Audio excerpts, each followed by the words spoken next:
Welcome back to another episode of Freedom Blueprint Podcast. If you are watching this on YouTube, you can see that I'm in a different studio than I'm normally in. So we're actually hanging out today at Wahoo Plumbing with my friend Jered Williams, the founder of Wealthy Plumber, and now the new founder of Wahoo Plumbing. What's up, man? What's up? I'm excited to dig in today a little bit. Good. I'm glad. Yeah, I'm pretty pumped. And so for anybody watching who's wondering why we're here, Chris and I have a road show we're kind of kicking off. So part of the deal is we're going from here to Vegas and back, and we're hitting up different shops, and we're talking to different companies and doing some shop tours and podcasts. And so I thought, what better way to kick it off than come here? Heck yeah. Plus, it's a shorter drive. It's a nice drive. Yeah. Of course, I didn't bring the RV to this one. The rest of them were taking the RV too, but that's okay. So one, thanks for the hospitality, letting us come here and Anytime. hang out and check out the spot, which obviously is right down the road from the house, which is nice and convenient. But so what I want to talk, obviously you've been on the show several times over the past however long, and we always have great conversations. This one I wanted to get pretty specific because you have now launched a plumbing company. Yep. So you had Prospector out of Alaska. Correct. And you sold that business. And actually you lived here while operating it there and then sold it there. Yep. And then now you opened a pressure washing business here. Yep. Growing that, ended up selling it. Yep. And then as every entrepreneur, a bored entrepreneur is a scary thing. Yep. And then you thought, what the heck? Let's open a plumbing company. Yeah. I've been wanting to open the plumbing company for a while. Yeah. Like that was my original plan when I first moved down here. I was like, I'm going to get my license and I'm just going to go get a truck and I'm going to put some stickers on it and I'm just going to go run some calls. And the second I'm too busy or busy 50% of the time, I'll hire a plumber and we'll just kind of grow this thing slow and organic. And because growing Prospector, we went from like 0 to 5 million in 2 years. Yeah. And it was hectic. And it was like, and I didn't know what I was doing. Part of the reason why it was hectic, and we made a giant mess and then had to go clean it up. But yeah, I had the dream of doing that. And then I don't know what happened. So like 4 years ago, this brand was built, the Wahoo Plumbing brand. Right. And the license was gotten or applied for. So it's been there. It's just been sitting there waiting. Just tapping on your shoulder. Tapping on my shoulder. Come on. Yep. Come on, Jered. Yep. Come on, man. Yeah. Let's do this. Yeah. And then, like you said, I don't know. I can't be bored. I got to do something. So I like providing opportunity for people. Yeah. That's probably my favorite part. So it's interesting because when I sold our first plumbing company, when we sold it, Chris and I said, we're not doing that again. Not doing it again. And literally the day our non-compete was over, we were starting another business. Yeah. And I know one of the things that I really missed was that it was like the camaraderie, the team, and helping people grow and, see their lives grow. And it was definitely missed. So I feel you on that. Yeah. So besides board, what was like really the driving force to finally go, now's the time, let's do it. Let's open Wahoo. I wanted to grow something bigger than what we grew in Alaska. Okay. Because in Alaska, we were in Fairbanks. There's 33,000 homes. That's it. So we did plumbing and heating, and we had a big portion of the market share. If our customers are calling us back every other year, and we were serving 3,500 customers a year, we were at 7,000 out of the 33,000 homes. And so we grew super fast to that, 5-6 million mark, but then it was like kind of slow growth from there. And the next opportunity there would be to go 350 miles away to another town. And it's like opening a whole nother business. It is like, and I'm living in Florida and I'm like, it'd be really hard to start and open a new business in a new location without living there. Next to impossible. Not to mention the cash flow needs of that thing. If I wasn't there, now I need some manager to be there who's high level. He's going to have to get paid really well. And I was tired of traveling to Alaska. So I would go back there probably every quarter. So 4 times a year I'd be an entire like day and a half of travel Yeah. to hang Eat out. way. Yep. And then hang out with my in-laws, which was not the best time ever. And then, They don't watch the show, do they? no, thankfully. Well, they probably don't watch your show. Okay. I highly doubt they watch my show. But, and then to travel back. So I was tired of traveling, looking at that, and I'm like, okay. So then we started Dude Wash down here. The second I sold Prospector, like the next day we started Dude Wash. We didn't have any non-competes or anything. Got into Dude Wash, and I thought, let's grow this to 100 million.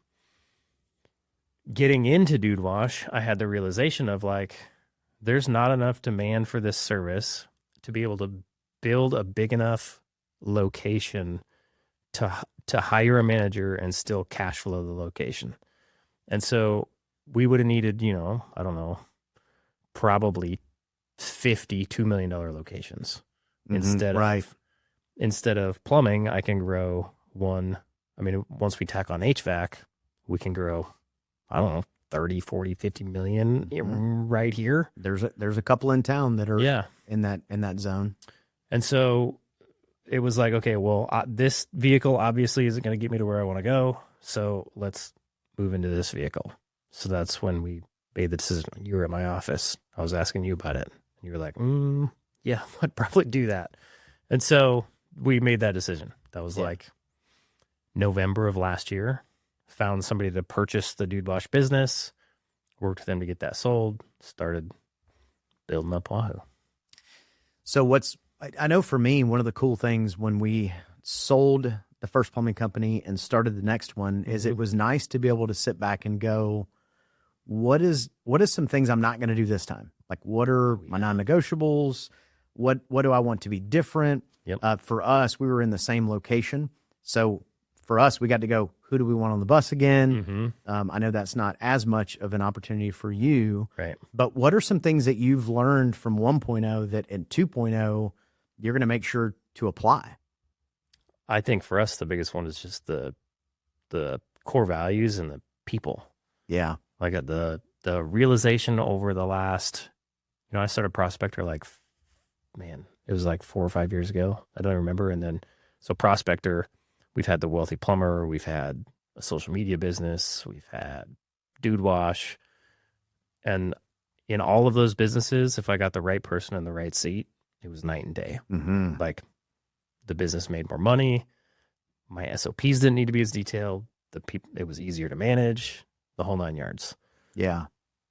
Now, taking that back to I didn't have the realization until conversations with you and reading the book Traction again. I'd read the book before, but it didn't click. I was like, okay, I get the idea of this, but it did not click. I needed the experience of the opposite of what Traction taught. So for this business, it is really I would rather build a business with all the right people and be super stringent about, if you're not a good fit, you're not a good fit and you're out of here. Because I watch people come into my business at Prospector and do a lot of damage and cause a ton of headache, and then a ton, just culture damage. And then it was massive cleanup mode. And those things they were easily avoidable. Had we just actually sat down, defined our core values, and ran people through that filter before they came to work here. When I think a lot of business owners, when they think about vision and mission and core values, they think it's kind of hokey. They're like, totally. How does that make money for me? And I know even with Kristen and I, as we were going through our journey of building those things, I remember sitting there thinking, I got a dumpster fire over here I got to deal with. Yeah. What is this touchy-feely crap? How is that going to help me get anywhere? But then the more we defined it and the more we used it as the tool it's designed for, which is really a roadmap and guardrails. Yeah. You start to figure out who's a good fit for your team, who's a good vendor for you to work with, all around, who are good fits for that. And I'll agree with you, as Gist and I created Paradise, we were very strict about, one of our non-negotiables was we're going to have a good time. Yeah. And we're going to do it with people that we want to hang around. If they're not a good fit, here's our core values, here's our mission. If you don't check the boxes, it doesn't make you a bad person. No. Just makes you not a good fit for here. Yes. And we were very stingy on that, which is hard to do when you're wanting to grow and scale, It is very hard to do. right? It might feel slower now, but it's probably going to be faster later. Well, there's a saying, right? Go slower to go faster. I mean, Yes. that is a thing. Yes. And sometimes if you're methodical about those things at the beginning, it does help you scale. And that right there is probably the biggest shift. Because I know what I'm doing more, I get to be more methodical about what I'm doing. Mm-hmm. Versus at my MO when I was growing Prospector, I had no idea. I'd never ran a business before. It was hurry up and make the mistakes so I can learn the lesson. Right. Right. Because those always stick. The most expensive Yes. lessons, they're the ones you're like, And I made a lot of them. they right? stick. So my MO then was like, I got a decision to make. I want to make it right now. And then we're going to find out if it was good or not. Because I had no idea what the right decision was. Mm-hmm. And that way we could learn faster. And that's what completely fueled our growth. Yeah. Like a lot of the decisions that I made ended up being good ones, thankfully, right? Here, it's like, well, so I have the experience of Prospector, I have the experience of Dude Wash, I have the experience of coaching a ton of people through Wealthy Plumber, watching them make stupid mistakes. And so now I get to say, well, let's take a minute, and this is really hard for me to do because I'm very impatient. Let's take a minute. You are a let's go kind of guy. I'm that way, but you're even more so. Am I? Yeah. Yeah. I love it. I'm going to go. Yeah, I like to go. Me, you, and Eddie were meeting earlier today. I won't go into the whole details of what we were talking about, but you're like, we're going to do this next week. Eddie's like, what? I'm like, oh, we got this. Let's do it.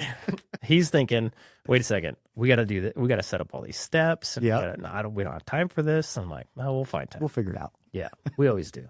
Even if we do what we were talking about and we do it half-ass, we're still going to learn a bunch. 100%. Yeah. Yeah. So why not just hurry up and do it and get it over with? Sometimes you just got to make a decision and move forward, and forward progress is still progress. Even if it's 2%, still forward progress. Especially if it's like a new thing that you have no idea about. Right.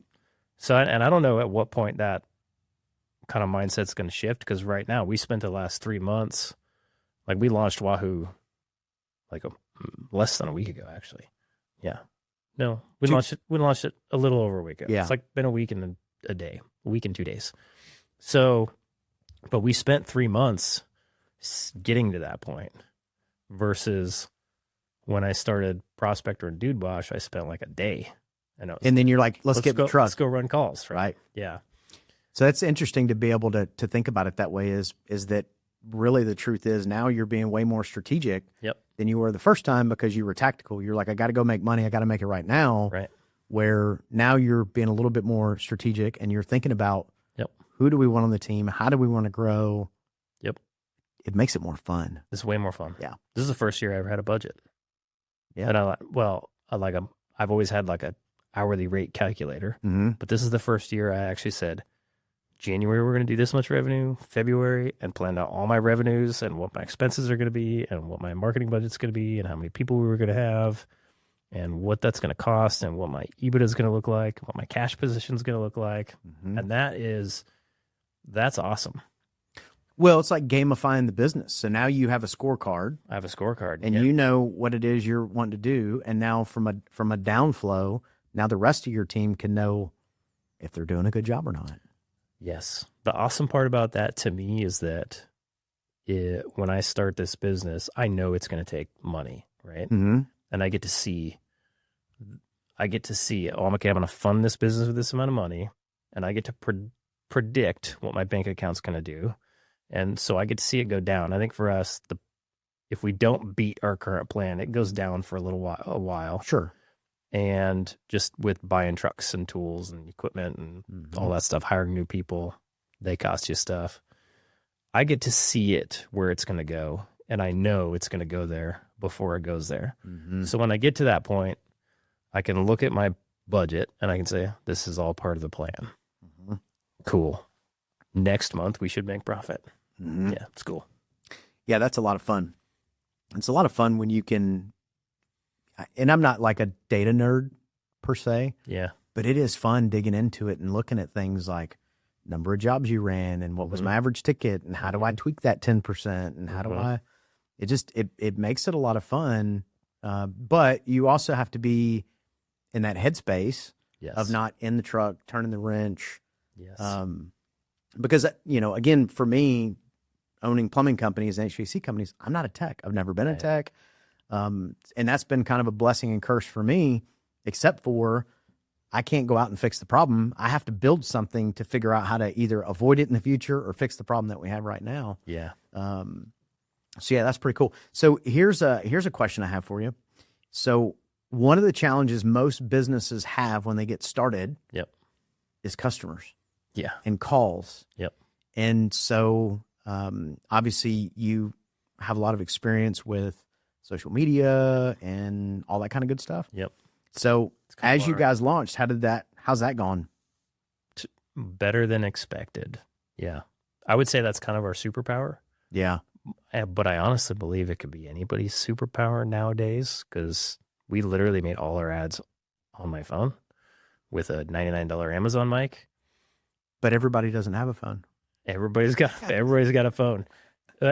And yeah, I think the biggest problem that people face is it's that chicken and the egg scenario. Mm-hmm. Do I spend the money on marketing before I go run the call to make the money to spend on marketing? And I think what they, in my experience, what they miss is it's like, number one, they don't know how much it costs calls, like how much it costs to get a phone call. They have no idea, like, that correlation of, okay, this is what it costs me to get a phone call. This is my booking rate. This is my close rate. This is my average ticket. So if I want to do X amount in revenue, I have to spend X amount of dollars on marketing to generate enough phone calls to turn it into that average ticket. And when you're starting out, if you want to run like 60 calls a month, that's 3 calls a day. If it's just you, and it costs you $100 to get those calls, you're looking at $6,000 marketing budget. And most people are just, that's just ad spend, not including like an agency or anything like that. Yeah, that's if you're doing it in between your 3 calls you're running a day. Yeah, and you might be in a more expensive market where it's $200 to get a phone call, and you're looking at a $12,000 budget. And some of it is even higher than that. Yeah. Like at Prospector, it was like $300, $400, sometimes $500 or $600 to get a phone call. Mm-hmm. And you don't have any return customers, so you have to buy all your customers new. It's probably the hardest part. But I think what happens is they look at that $6,000 to $12,000 budget, and they think, I got to spend $6,000 to $12,000, and I don't have that money. Mm-hmm. That's how you're used to thinking. The reality is like day one, you're going to spend to get 3 calls, $300. Day 2, hopefully you go sell 2 of those at $1,000 average ticket. And then you spend another $300, you get more calls for the next day, and the ball just starts to roll. So it does take a little bit of initial investment, but not that big. Mm-hmm. So I think they're just scared to spend the money. Well, and I think it's a little bit of that, you don't know what you don't know. No. And I think it's a challenge when you start, like when guys go, okay, that's it, I'm not working for this company anymore, I'm going to go do it myself. Yeah. They're thinking wrong. Yep. Like they're thinking that because you can do the thing, you can run the business. And this is by no means any disrespect to anybody who has started out from a single owner operator in a truck and grown it. It happens. People do it. It's typically not fast, because if you can invest the money to let team go in the field to where you can think about the business as a whole and work on the systems and the processes, I think you can obviously grow much faster than you can when you're not. Yeah. And I think you'll be surprised at how much cash flow you can create, actually, with relatively few people. So, so for any of the listeners out there, so you guys kicked it off, right? You kicked it off. You ran a couple of ads. Yes. And then how quickly did it take you guys to start getting phone calls? So day 1 we launched, credit card company shut down the credit card because we were spending money on ads. They were like, what is this? Day 2, same thing. And I was like, yeah. So we got 1 call, I think, on day 2, just, I don't know why or where. And then we got our ads fixed like Friday at 7 p.m. We finally got the credit card company to say, okay, we're not going to shut your ads off anymore. We came in Monday. We didn't even answer our phones. They all went to Plumline and they booked all the calls. We came in Monday and we were booked out a week and a half. So in 2 days, 2.5, we could call it. Okay. 2.5 days. We were booked out a week and a half, and we were like, oh, crap. We didn't see that one coming. I anticipated and I had budgeted for this kind of 3-month curve where it was going to start out. I was going to spend a lot of money and it was just going to kind of slowly come to fruition. But I think one of the things that I've learned is that there's, like, I used to just think of my marketing budget as like leads and brand awareness. Mm-hmm. And leads were really expensive if you didn't run brand awareness. So I always try to do both. And over like a 3 to 6 month period, my brand awareness will make my leads cheaper. Right. And what I missed in there is that there's, like, I've started to understand there's demand capture, there's demand creation, and then there's brand awareness as well. And if you run a Facebook ad properly and you use things like offers specifically, you can kind of do all three at the same time. You can capture demand, you can create demand, and you can create brand awareness for your company. And so we tailored all of our ads this time. All we did was pay-per-click and Facebook ads. And they were all tailored towards that strategy to try to do all three at once. And it worked. I would say. Yeah. Yeah, in 2.5 days, like, you guys had to shut it off. Oh yeah, we turned it off. Yep. We turned off Facebook ads. Actually, I took that budget and I put it towards hiring ads, launched hiring ads, and took my whole Facebook budget and was like, here, let's go figure out how to hire some more people, because we got enough phone calls for 4 guys probably. Right. Yeah. So for anybody listening, because that, as you talk to owners, that typically is the hardest part. They're like, oh, I can't marketing, and if I do the Google thing, I've got private equity in my backyard, and then I can't outspend them. I have my own ideas on the way to beat all of that stuff, but you did it last week, so yeah. Walk somebody through what is a good strategy for them to go and leverage these tools, because I think most people, they just go right to Google and they go to their agency and they're like, I need more calls. Yep. And then they just immediately dump money into PPC. Yep. Which isn't necessarily a bad thing. It's not. It's an expensive thing. Whoever you hire, like, I've seen so many people hire pay-per-click people, and then I go look at their pay-per-click ads and they're sending them to a website that this guy had built on Fiverr that's never going to convert. It's got a bunch of crappy pictures on it. You got the guy from Canva in his blue overalls with his paper, right? There's no call to actions on it, and that's where they're running their pay-per-click to. And then, like, man, it cost me like $1,000 to get a call from pay-per-click. I wasted all my money. It was like, well, yeah. Mm-hmm. And they go after, well, I only want water heaters, or I only want repipes, or so they go after those keywords. And that's the most expensive which keywords. Are the expensive ones, yep. And I think it's just a misunderstanding of, I don't know, their business as a whole. Like, we're in the business of getting customers. We don't necessarily need the water heater day one or the repipe day one. If I can go in your home, if I can run it like an offer, one of the pay-per-click offers that we ran was, we'll be there in 60 minutes or it's $100 off. Nobody's asked for $100 off. Right. Not a single person. It's ran to a very specific funnel with the same messaging as the ad, with our branding on it. It tells you exactly what's going to happen, with click-to-call CTAs everywhere, right? You literally can't avoid it. That worked very, very well, and I think I've totally lost my train of thought of where I was going. Dadgummit. Well, I mean, we were just talking about marketing, and we were how to aim them, how to. Well, first of all, let me say this: in order to do all the things you're talking about, yeah, I think there's a step before that again, most business owners don't do, which is, who's your avatar? Like, who is your ideal customer? 100%. And I think you guys know and have a pretty good idea of, like, your customer is somebody who is going to be, they're more concerned about the time they're going to spend versus the money, which is why you're like 60 minutes or you get $100 off. Yeah. People are like, I need it fixed and I need it fixed now. They see the 60 minutes and they're like, let's go. I'm calling it. They see the $100 off. They don't necessarily care about the $100 off. They just see these guys are serious about getting here in 60 minutes. Yep. Yes. I think, I 100% agree. But then back to the keywords, this is where I was going, is the water heater keywords are going to cost you $300 a phone call, or you can go out for a drain clean or a faucet change out, or these little items, and you can go to that call and you can make margin. The dollar amounts aren't as big. Right. And you can sell them a membership, and then you retain that customer long term. And you get the 5-star review. and you get the 5-star review, which then helps your pay-per-click work better, helps your Google local service ads work better, the whole 9 yards. Yeah, I know you did a pretty good job too of pushing out to get 5-star reviews. Yeah.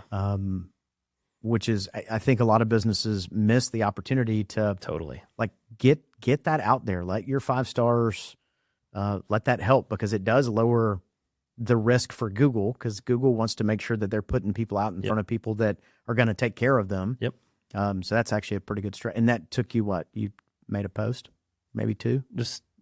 So we started out, I made a Give me post 5 on stars. Facebook asking for 5-star reviews, and I think we got up to like 20 or so right off the rip. Yeah. And then like our review strategy out in the field, we ask everybody for a review. Even if we don't sell the call, we ask for a review. And typically we do it during the checkout process. So like if you were a paying customer, I'd say it'd be time to pay, and I'd say, how do you want to pay today? And you'd say, I want to pay with a credit card. And I'd say, cool. I would grab your credit card and I'd flip my iPad over. And I'd say, can you scan this QR code right here? And you're going to scan the QR code. I'm going to say, cool, while I'm checking you out, you mind leaving me a Google review?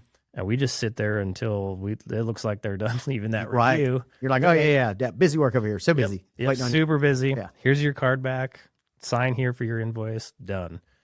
We did that at Dude Wash, and we went from, in like an 8-month period of time, we went from 160 reviews to 405 reviews. Yeah. So it works. You just got to ask. Right. And that's we became, like with Dude Wash, we became the highest reviewed pressure washing company in town in a matter of 6 months. Yeah, I was going to say months. It didn't take very long. We won't do that with plumbing, because there's guys out there that's got, they're at, I think Peden's at like 3,300 or something like that. Yeah, but that's going to be like 1% of them are going to be. Oh, yeah. You'll be higher than 85% probably within 3 months. If you just get over 100, you're top 20%. Yeah. If you get over 150, you're top 10%. Mm-hmm. It doesn't take long. Yeah. Yeah, that's good. So I think the other challenge that a lot of business owners have with the ads is they're not marketers, right? You hear that a lot. They're like, we're not marketers. So they end up hiring companies and trusting that they know what they're doing. Yeah. And like you said earlier, like then you look at their ad and it's going to this crappy page that's not going to convert. That's not built correctly. So what are some ways for business owners to find people to work with and be able to kind of trust but verify? Because obviously they don't know all the ins and outs, but what do they do in order to trust but verify that who they're working with is a good fit and has their best interest in mind? I mean, I would look for somebody that is trade specific, or at least into like maybe they do plumbers and electricians and HVAC. It's pretty specific. Yeah. Like a general marketing company, they don't got it. Just stay away from those. Well, and plus we're emergency services, and I think that's missed a lot on marketing companies that are general. Yeah. Is we're not manufacturing, we're on demand typically. Right. Not to say you don't want to run some brand awareness campaigns, but right. And then I would go get in a coaching group and ask, like, who you guys using? Or if you go sit down with a company, ask them for some numbers that they can call, and make sure, like, I wouldn't want to talk to like a new construction company who was using this marketing company, and I'm trying to be a service company. Right. Obviously. Right. And then that's the tough part though for the new guys as well, because you've got marketing companies that are going to do a really good job, but they're going to be expensive. Right. And you've got some marketing companies that aren't going to do as good job, and they're going to be cheaper. Price will reflect it. And you've got some in between there as well. So you kind of got to find one that fits with your needs at the moment. Mm-hmm. Starting out, I mean, I would think like you really just need somebody to manage your Google business profile and your website. Facebook ads, I have yet to find somebody that does Facebook ads well. I'm with you. So I've always done our Facebook ads since for the last 4 years. Well, most companies, if they do hire somebody to manage their Facebook ads, all it ends up being is ads. And it's like ad. And the whole point of social media is to be social. And so you got to have a little bit of that mix in there of, ad versus like, let's show our personality a little bit. I agree. I do feel bad for the marketing companies to some extent, because like my brother owns a marketing company. So I hear the other side of it. Right. And it's like the expectations on that poor marketing company are absolutely like unrealistic. And so, Well, because they can't come make a personality video for their client. Right. It has to be on their client. right. Yeah. So they got a client that's like, hey, I want 100 calls a month and I want to spend $1,000 and I want you to make all my social media content that my customers are actually going to look at, but I'm not going to send you any pictures or videos and my brand is terrible. Go. And it's like on the marketing company's end, that's impossible. Right. It's just physically impossible. So, Well, and a lot of times too, when I know when I talk to business owners, a lot of times that's what they'll say. Oh, my marketing company is terrible. And my first question is always, what's your booking rate? And they're like, well, I don't know. Okay. Well, it might not be your marketing company because if they're making the phone ring and you're not answering it or booking it, yeah, it's not your marketing company's issue. So like my brother's marketing company, because of that, they could listen to every single phone call and classify it, whether it was bookable or not bookable. Yep. And then they give you a booking rate. And they're like, so that when you come and say their ads aren't working, they're like, well, we gave you 100 phone calls and you only booked 30 of them. Right. Like, you want more jobs, just book more of them. Which, by the way, we're talking about Mammoth. Mammothforplumbers.com. Yeah. Yeah. And he's pretty awesome. Yeah. Very cool. The other thing I would say is for any of the business owners, have a scorecard. I mean, you should have a scorecard for literally everything in your business. Marketing is not excluded from that. So make sure that you're looking at what are your calls and what is the booking rate, and make sure you're spending where it's appropriate. Yep.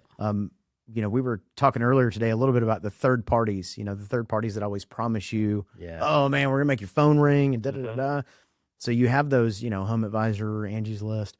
And some people do really well with those, right? Like everybody doesn't. And you hear people talk bad about it. There's some people that do really well with it, but the trick to that is the speed to lead. Yes. But those customers, are going to 3 other contracts minimum. So the customer's priority at that point is the cheapest guy. Yep. So if that's not the game you're in, nope, stay away from it. Yeah. And the part that I guess seems to be very like demographically different. Like there's a whole bunch of customers in California that find contractors on Yelp for some reason. It's all those big Denver, same thing. Yeah. Down here, nobody uses it. They only use it when they want to leave you a bad review because you got too many good Google reviews. Right. And so it looks better on Yelp because they have a bigger impact. Plus, if you don't pay them, they won't keep your good reviews on there. Yeah, I know. Stupid. But to me, it's like, well, what is Angie's doing to get all those calls? They're just running pay-per-click and Facebook ads. That's it. So why don't you do that and bypass Angie's? And then you're getting just that one call, not the 3 calls. Yes. Yeah. Might cost you a little more, but if you're getting a better, higher intent customer and you don't have to weed through so many customers and your booking rate's higher, could be worth it. So shifting off, well, this may stay in the marketing thing too, but think about what are like 3 top things that you would tell contractors out there that are in that spot where it's not about how long they've done it, but they're in that 1 to 3 truck, not quite that 4 truck hump yet. What are 2 or 3 habits or things that they need to focus on in order to get kind of over that hump? Over the hump. Man, I think they just need to have the realization of how all the numbers work in their business. I wish I had that earlier. Yeah. I kind of did. Like I kind of understood once I got that 3rd, 4th truck in there, I'd be able to step out, which is like my initial goal. But I think just because it's just a math problem to get from where you are to where you want to be. That's it. The problem is nobody knows the equation or they don't know how to figure out the math problem, right? It's literally just like, how much do I want to make? What's my average ticket? What's my close rate? What's my booking rate? How many jobs do I need to make that money? How many techs do I need to be able to serve that many customers? Is that doable? Like, do I have the resources to make that happen? That's it. Like, that's the whole game. Start with the end in mind. One of my favorite quotes. Yep. Start with the end in mind and work a problem backwards. It's pretty, for anybody who's never done that, as you start to do that, it's pretty amazing how small the problem seems. If you got this really big problem and you start working it backwards and then you go, oh, okay, so in order to do that, I need to run 50 calls a month or whatever the number is. all right, well, that means if my booking rate is 70%, then now I need this many calls. And Yep. now you're able to have those conversations with your marketing company of, okay, great. In order to hit my goals, these are the number of calls I actually need. Not Right. You don't need 400,000 calls. You might only need 70. Right. Yeah. 100%. I think it's just Then a you're saving lack money. of it's a lack of understanding of the whole thing, from the P&L Mm-hmm. to the budget to the hourly rate to even just the tracking on your marketing. Like most people don't even know their cost per phone call. They have no idea.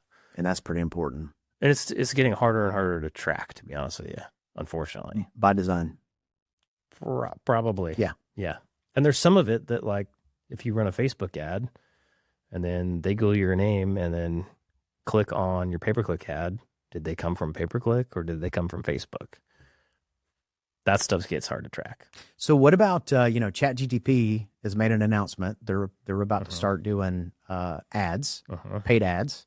And I know that even with the other business we had, we started probably 2 years ago making sure that when people use chat and they said, what's the best plumber near me, we would show up. Yep. I have no idea about any of the chat ads or what that's going to look like. Have you done any research on what that's going to look like yet? I've done very little. Like, it seems like organically, if you want to show up or rank in ChatGPT, it's just the same old. Like, put out content. The cool part nowadays is, like, we don't have to necessarily create SEO specific blog posts on the back end of our website. You can pick up your phone and you can make a video, you can post it on YouTube, and that's SEO now. Like, Google is crawling all of that, and ChatGPT is getting fed by Google and Reddit and all of these places. And so just continue to, like, make useful content for your customers anywhere. But most people aren't. They're not. Yeah. But that's going to get crawled. You're going to eventually rank, and then get reviews, obviously. Okay. But then the ads on ChatGPT, I'm not sold on that one yet. Like the amount, if you do the research, like the amount of search volume for contractors on ChatGPT is still really teeny. Yes. Like super tiny. So they're going to have to convince customers to stop using Google and then shift their searching over to ChatGPT. I think that's going to take time. Well, and I think it's a certain age group of people, right? Like, Totally. you and I are probably still going to go to Google. Yes. Costin's probably going to go not to Google. Correct. But then there's the whole race between, like, Gemini and ChatGPT, and now we've got XAI. Like, the stuff that Elon Musk is doing is pretty insane, launching solar panels and computing power into space, and, like, it's all moving so fast. I don't know that you can tell where it's going to end up here in like a year. Like, ChatGPT might be gone. I don't know. I have no idea. I'm going to go with no. Yeah, probably not. But I think that's... But where the consumer attention is where you should put your attention. And right now it's on, I mean, Google's got the majority of it, and you can reach a lot of customers on Facebook. Mm-hmm. And Facebook is Meta, so it's Facebook and Instagram. TikTok, if you're in a massive area, like a massive city that's really dense, you could run TikTok ads, but probably not for most I know people. some contractors that are doing pretty well on TikTok, but the majority of their focus is the recruiting side of it. Yeah. Not necessarily the customer side. And that makes total sense. Yep. Makes total sense. Because those guys are hanging out there. I will say this, no matter what it turns into, whether it's Chat GTP or Claude or whatever, you can bet they're going to monetize it. Oh, yeah. That's going to happen. The cool part is if you get in early, it's going to be cheap. Right. I mean, I can remember when Google really first started doing ads, like, I don't know, 15 years ago plus. I mean, I remember us paying like not pennies, but like dimes for ads. And then quickly it got to a crazy number. Yeah. Very quickly. All right. I think one of the mistakes people make with social media is they think they're worried about getting views, and that's useless to them. Yeah. Like, making content to get views, that gets viewed all over the world. You have to run ads locally for people to see your stuff. So if you make a video and it gets views, that just tells you that's a good video. I should run that as an ad and show it to my community. Facebook isn't going to do that for you. There's so many times I'll open Facebook and I'll see ads that companies are running, plumbing AC businesses, and I look at it and they're from a totally different place. And I feel so bad because I'm like, they are just burning cash. There's a couple times I've actually reached out to companies and said, hey, just so you know, I live here. Yep. Your ad is showing up. So whoever's managing that, you're burning cash. Yeah. Sometimes I get people that respond back. Facebook has made it harder. Like if you travel to New York and then you come back here, you're probably going to see some ads from people, New York people. It's just like how it is nowadays. You used to be able to say, I only want my ads shown here. Don't show them anywhere else. Yeah. It got really bad for a little bit to where you were just kind of like, I'm going to reach 50% of the people are actually in my audience. It's gotten better now that Facebook has released their Andromeda updates. Yeah. Yeah. Facebook's so... I'm telling you, not my favorite. Facebook right now, I know people don't like it and nobody knows how to do it, but right now with Andromeda, you don't even have to target. You just select an area. You don't have to change any of the targeting. As long as you're specific to who you're calling out in your ad, Facebook will figure that out and it'll find those people and it'll show your ad to them. That's good to see their technology being updated, because that's always my frustration is when I get into like the business ad side of it. Yep. You get in there and it's not very user friendly, and I assume by design. I mean, they're a very smart company. It's incredible right now. Yeah, yeah, that's pretty cool. All right, so I do have one more question. Yeah, that I want to dive into a little bit for the audience and for help. So obviously, a lot of the problems that we hear from contractors is that they're, marketing and customers. Obviously, there's the recruiting and hiring side. We'll get into that in a minute. But obviously, you guys launched an ad campaign and got more calls than you could handle inside of 2.5 days. Yeah, enough for a week and a half. Which I know most people listening, they're like, "Oh, that's crap," or "Oh, but that's because that's Jered." Like that's because it's you and you know what you're doing, which you do, right? Yep. But what are some things that every single contractor could do today to be able to start getting calls to their door by using technology that they have right now that's not super expensive? I mean, for free, you've got your personal Facebook profile. Yeah. Like that's an incredible tool that nobody understands. So like you can go get in the Facebook groups. Like here we have What's Happening Pensacola, What's Happening Pensacola 2.0. And they've got thousands of people in there. Yes. And if you're a one truck Chuck and you're running 60 calls a day, like you need, I don't know, 400 calls a year, 300 calls a year, maybe not even that. So out of thousands of people, you just have to convince a couple hundred of them to call you. It's not over the course of a year. Yeah. Yeah. Not even a day. Yeah. Totally doable. Yeah. So if you go into those groups, you can go start adding friends. Like you can see all the members in those groups. You can organize that list by people closest to, like people near you in the Facebook group. Go start adding friends. I think that's how me and you became friends. Yeah. So once they're your friend, then take your personal Facebook page and just post on there every day. Post something about your life that somebody else might connect to. So if you're at a restaurant, if you're playing with your kids or your grandkids, or you took your wife out to dinner, just post it. Just take a picture and share a moment, or just post some text. And then post about your business along with it. What happens is one of those posts where you posted about your dinner with your wife, somebody sees it and connects with it. The second they do that, Facebook starts showing them all of your stuff. So they'll open their phone the next day and they're going to see all your business posts. And they'll be like, oh, this sweetheart that just took his wife out to dinner has a plumbing business. It's so great, right? And it's incredible what that can do for you. Like the networking capabilities of Facebook. And you don't even have to leave your house. So and cost you nothing. Cost you nothing. Maybe a dinner. Now, whenever you share those posts about your business, share them in the local Facebook groups while you're at it. You don't like if you're running a deal, or if you like I posted one the other day. Hey guys, we got 13 reviews in the first week in business. Just wanted to say thank you to the community. I don't really want to say thank you. I mean, you do. I do, but like that was not my intent with that post. Right. It was to make it look organic and happy and let the Facebook group gods say, yeah, we'll allow this, right? So you can post those kinds of things on your personal page and in the Facebook groups. That alone, if you just added friends, post it on your Facebook group, post it or post on your page and the Facebook groups, that alone will get you calls. Like that's how I launched Prospector. Just that method right there. Well, and you're building know, like, and trust. Yes. And again, it's costing you nothing but a little bit of time, not even a lot of time, a little bit of time.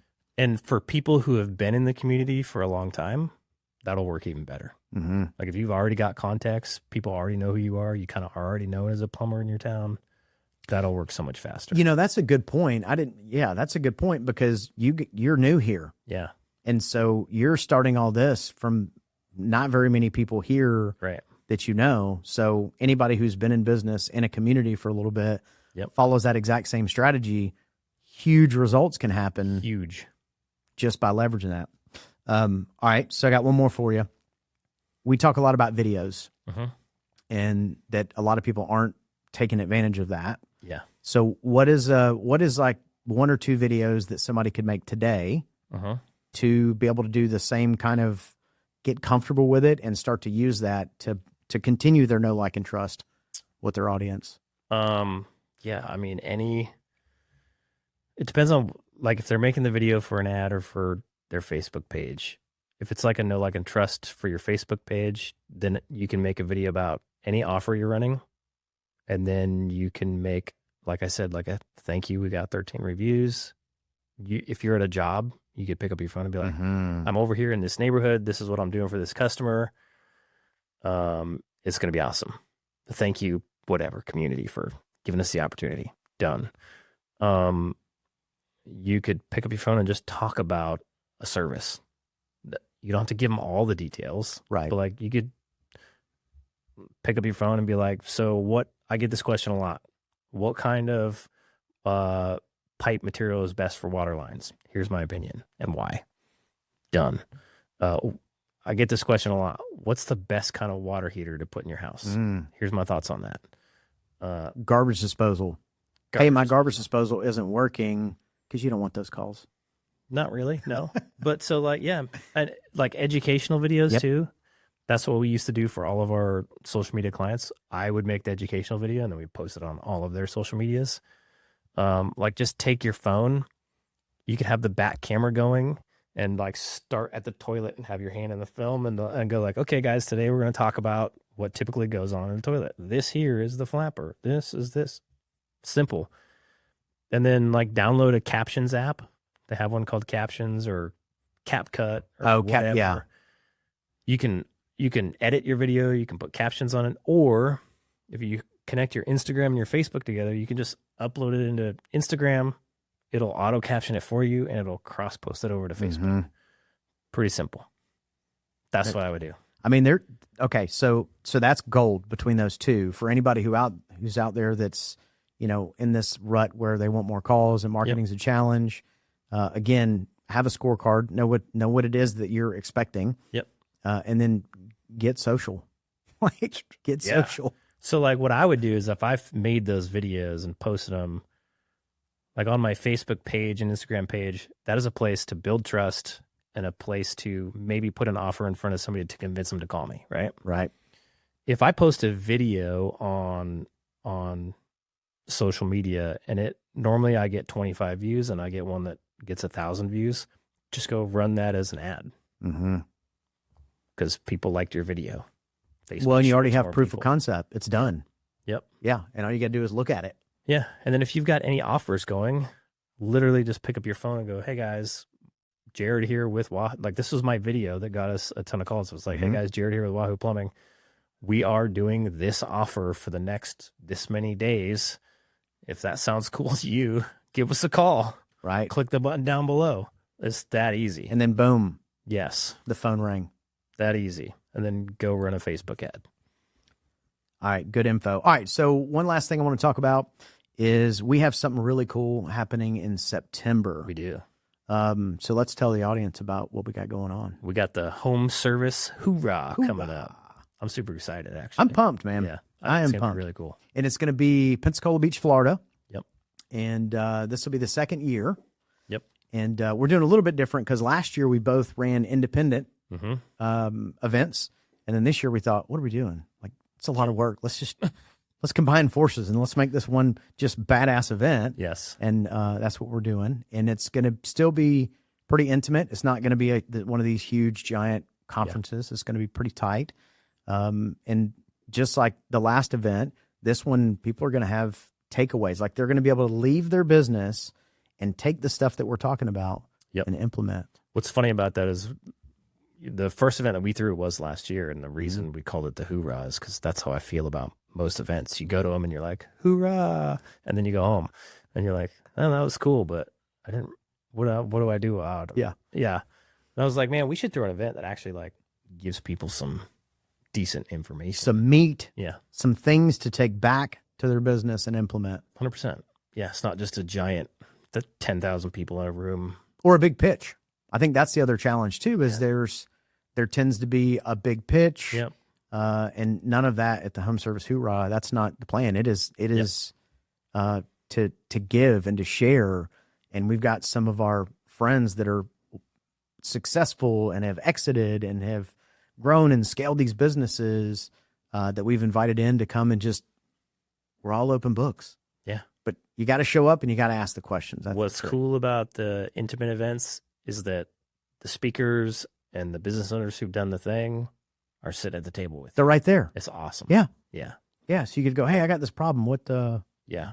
Break time. Yeah. Go talk to them. Well, and there will be things that we will work on as a table and as a group, and so you obviously want to be at the table with. And most people that are going to attend the event, they'll know who the people are that they need to make sure and connect with. Yeah. They might actually even have a special section where they can sit with these people. I don't know. I'm just saying. Depends on what Costin comes up with because he's a smart guy. But yeah, it'll be pretty awesome. And to get more information, the website homeservicehoorah.com. Homeservicehoorah.com. It's gonna be fun. Hoorah is spelled Hoorah. Yeah, I had that question the other day. Well, and that's because my son's a Marine, and he's like, "That's not how you spell." How do you spell it? I have no idea. It's Hoorah. Oh, really? Yeah. Oh, but it doesn't matter because although we do have a very military themed.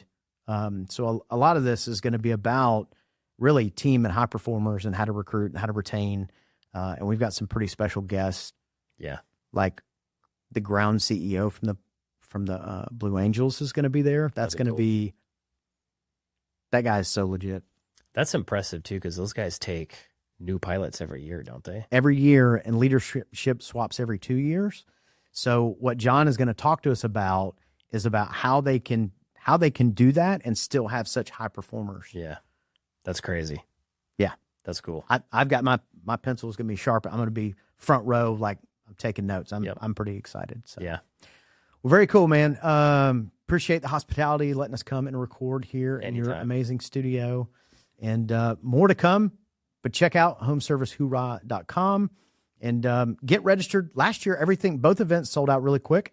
This year will be no different. Yep. And so yeah, get your ticket now while you still can. Otherwise, you're going to miss out.